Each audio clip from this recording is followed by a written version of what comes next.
তিনি এই জায়গাটাকে পুনরায় পুনর্নির্মাণ করেন। আর মজার বিষয় আছে, আপনারা লক্ষ্য করুন যে ওই সাইডটাতে কিন্তু একটা শহর রয়েছে, আর ঠিক এই সাইডটাতে আর একটা শহর। এই দুই শহরকে ডিভাইডেড করেছে এই যে এখানে যে গোয়াদুল ভাই নদী, এটা গোয়াদুল ভাই নদী সম্ভবত, আমি ঠিক প্রোনাউন্সটা হয়তো আমার ঠিকঠাক হচ্ছে না, সেক্ষেত্রে আমি সত্যি সরি। এটা গোয়াদাল ভাই নদী।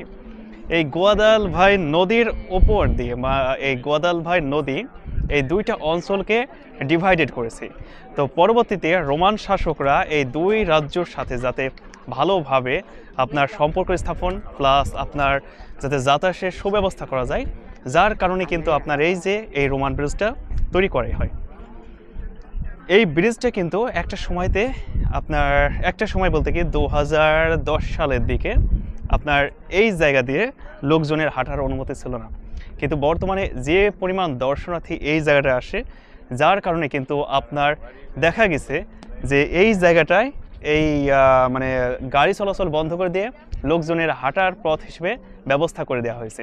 আমার পিছনটাতে রয়েছে গোয়াদাল ভাই নদী, আর ঠিক আমার ডান সাইডটাতে রয়েছে আপনার যে মসজিদটা বা মসজিদ, আর আমার এই সাইডটাতে রয়েছে আরেকটা রোমান স্থাপত্যের একটা বিশাল বড় একটা নগরী, যেটা ঠিক এই সাইডটাতে।